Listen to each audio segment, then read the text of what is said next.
episode 2.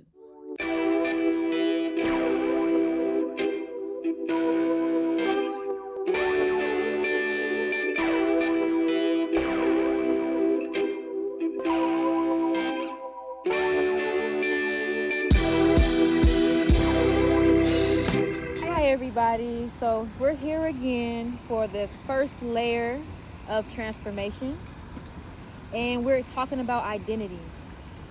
What does that mean to you? How do you connect with that? And today I have the honor, the beautiful experience to share a conversation with the amazing Speaker Jermaine. This person, not only am I able to have in-depth conversations about spirituality, about metaphysics, about financial literacy and family, but about just being your best self every day and healing. And that's why he's here. Not for all the titles, not for how I identify with him in all those different ways, but because of his connection with Source. And with Source is how we transform. So Jermaine, tell them who you are. How do you identify? Wow. After that amazing introduction, as she said, I'm Speaker Jermaine.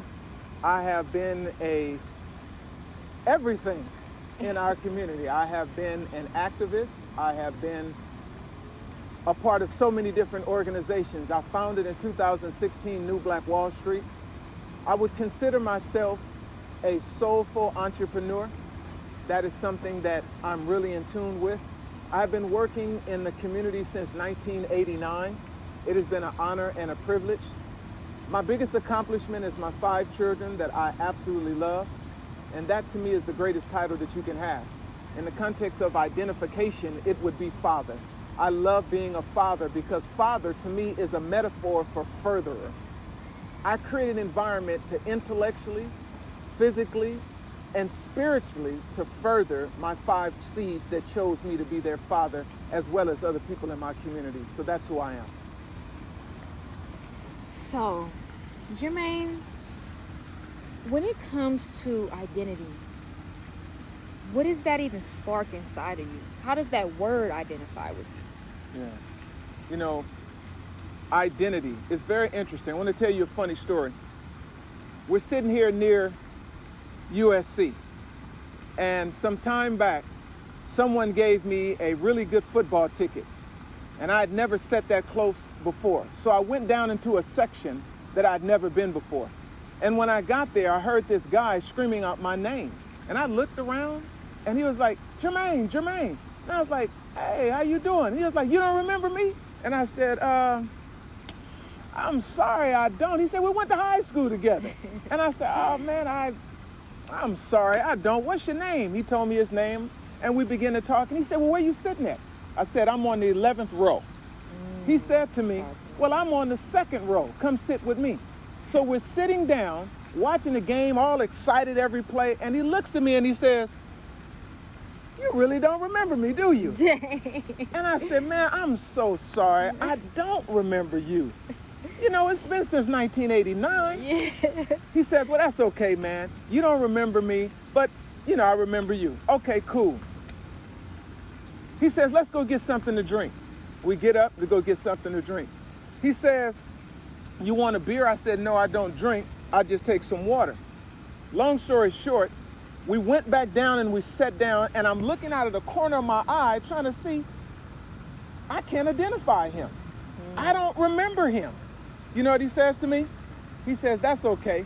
I realize that we both have 2 different identities today than we had then. Identification comes down to being able to understand that there is a spiritual connection of identity, there's a mental connection of identity, and then there's a physical pull. Who you identify with today is not the same person that you were. You know, this past Saturday, I turned 51 years old. And I used to think as a child that, man, that was so old. But now I realize that I feel young, I feel vibrant, I feel good. It's not that old. But who was I at 14? Do I have the same identity? Of course not.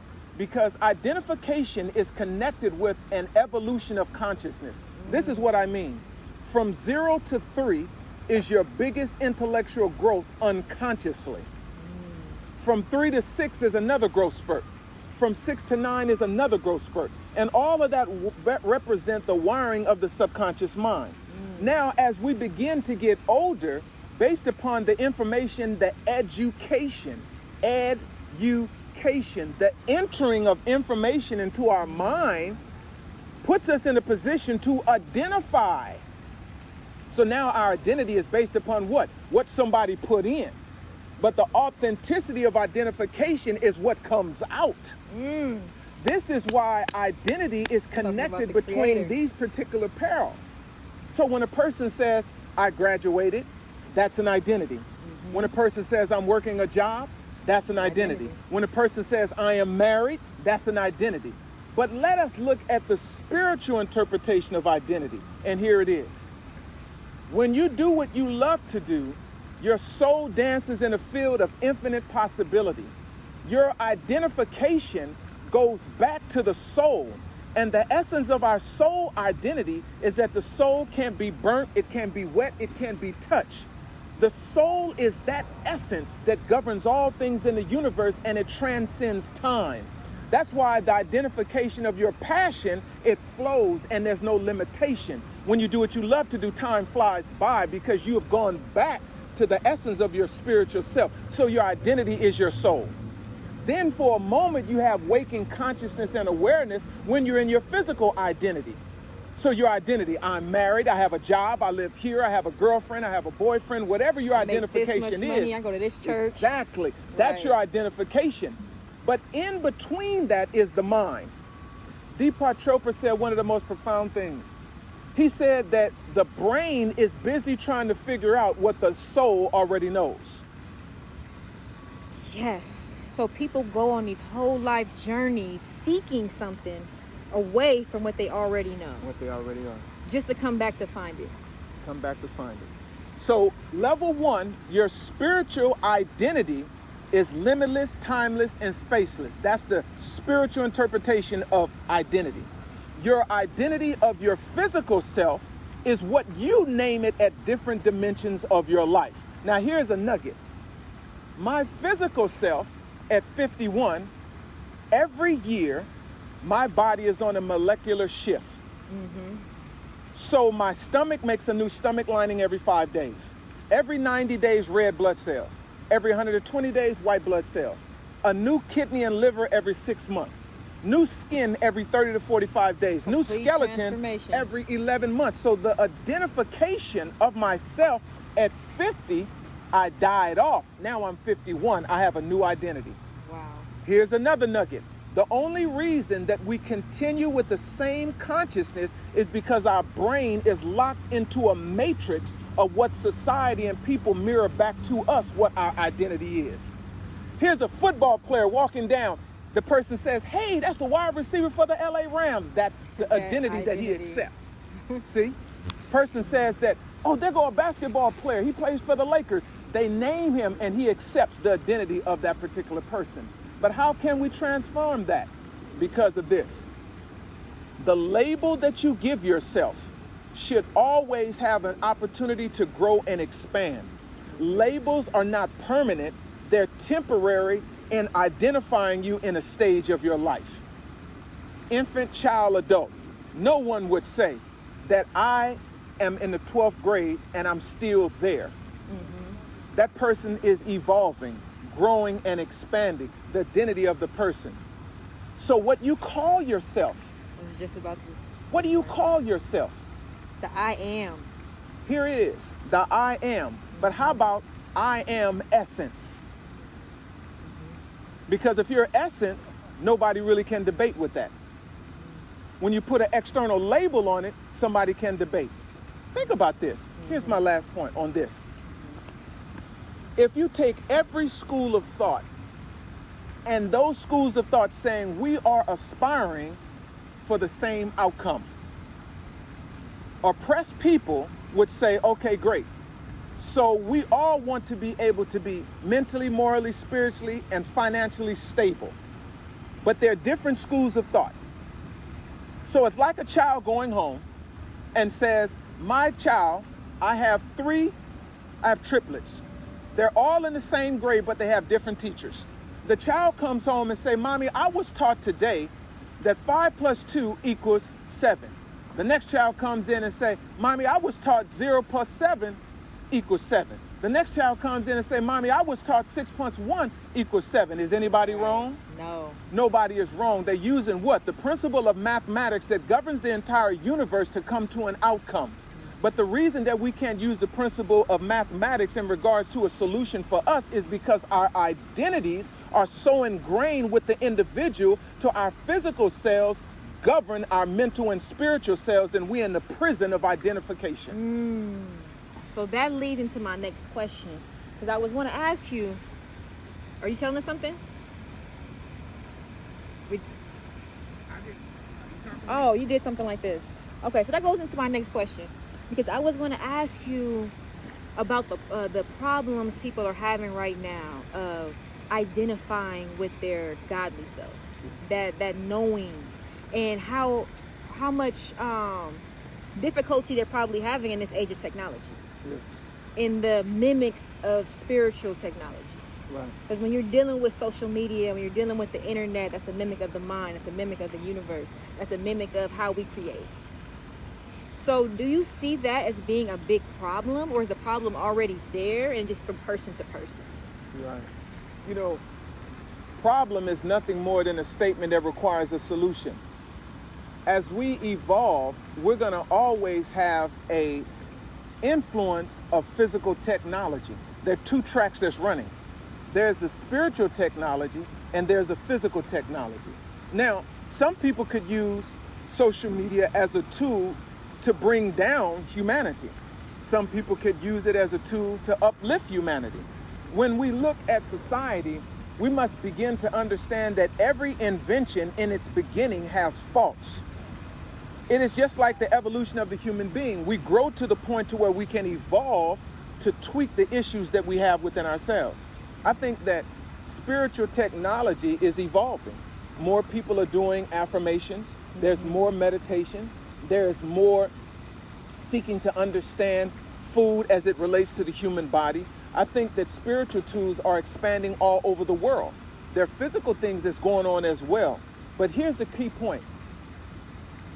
If my soul yearns to express itself in the physical dimension, then how do I continually stay awoke and not have aha moments, moments of synchronicity? How do I flow back in between my physical self, mental self, and spiritual self? How do I stay awake? That's the question. You know what just sparked when you just said that? I think it's a matter of knowing the difference between being programmed or receiving downloads. Yeah. And when you're doing it as well. Because when you give information, you're programming. Because somebody is taking this in. Absolutely. You know? But where are you cycling it from? Are you cycling it from being programmed? Or are you cycling it from source? Absolutely. Here's an identity tool that anybody can use. Begin your day, and just so that you know, when you wake up in the morning time, what you have done is you have experienced what is called the twin brother of death. That's sleep.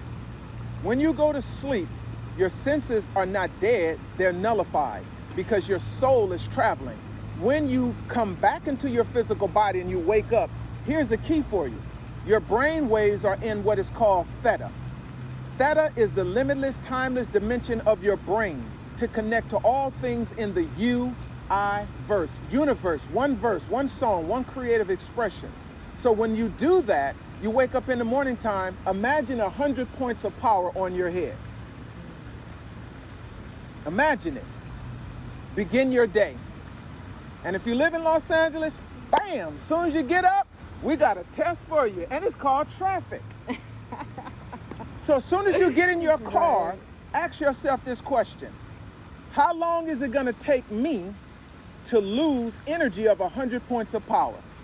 Because if their mental health on the rise, then mental people are driving cars, which means car issues are on the rise.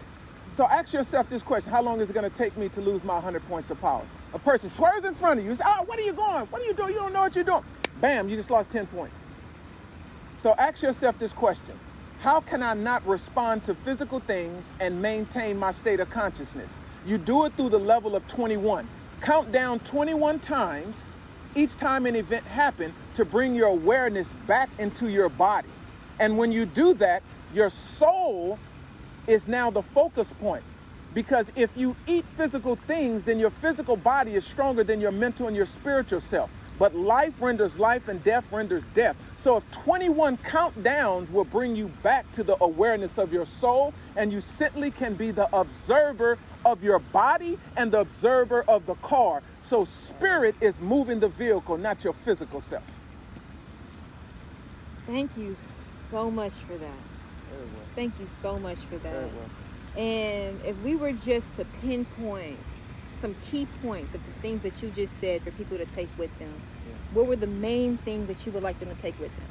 I know I loved when you were talking about staying in tune with your passion, and that flow, and that everlasting flow is your identity that cannot be debated with. Exactly.